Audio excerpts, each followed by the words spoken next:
আপোনালোকে চাই আছে কম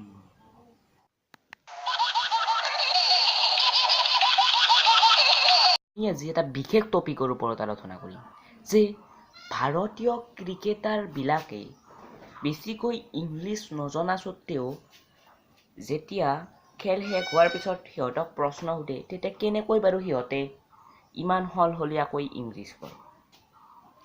বহুতো ক্ৰিকেটাৰ আছে যিবিলাকে বেছি ইংলিছ নাজানে তথাপিও যেতিয়া সিহঁতক ইংলিছত কিবা এটা প্ৰশ্ন সোধা যায় তেতিয়া সলসলীয়াকৈ কৈ দিয়ে, যাক দেখি আমি চমৎকাৰ হৈ পৰোঁ।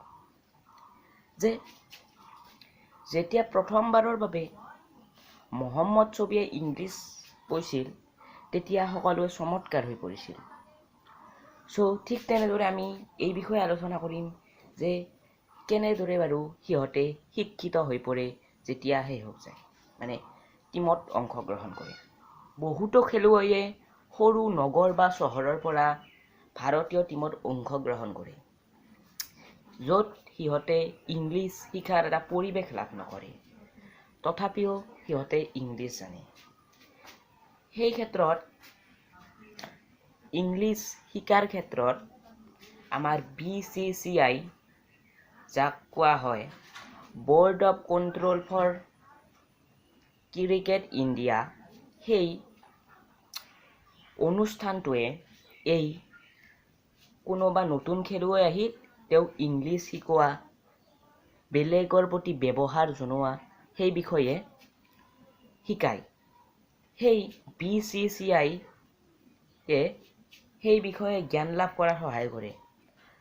অৰ্থাৎ BCCI যিসকলে বিশেষ ইংলিছৰ প্ৰতি জ্ঞান নাই সিহঁতকো ভাৰতীয় টিমত অন্তৰ্ভুক্ত কৰাৰ পিছত ইংলিছ শিকাই বেলেগ বা বিদেশী খেলুৱৈৰ লগত কথা পতাত সহায় কৰি দিয়ে, যিটো অতি গুৰুত্বপূৰ্ণ ভূমিকা পালন কৰি আহিছে। এই BCCIয়ে নিৰ্দিষ্ট ইংলিছ কোচ ৰাখি, অৰ্থাৎ শিক্ষক বুলিয়ে ক'ব লাগিব, সেই শিক্ষক ৰাখি নতুনকৈ অহা খেলুৱৈসমূহক শিকায় আৰু যাৰ ফলত তেওঁলোকে শিক্ষিত হৈ পৰে আৰু ইংৰাজী সলসলীয়াকৈ আৰু চমৎকাৰকাৰীকৈ ক'ব পাৰে। আজিলৈ ইমানেই আছিল ভিডিঅ'টো। যদিহে মোৰ এই ভিডিঅ'টোৰ পৰা কেনেকৈ সিহঁতে শিক্ষা লাভ কৰে সেই বিষয়ে জানিলে তেতিয়াহ'লে লাইক কৰিব আৰু এনেকুৱা ধৰণৰ ভিডিঅ' চাই থাকিবৰ বাবে মোৰ চেনেলটো ছাবস্ক্ৰাইব কৰিব, লগতে শ্বেয়াৰ কমেণ্ট কৰি দিব। ধন্যবাদ।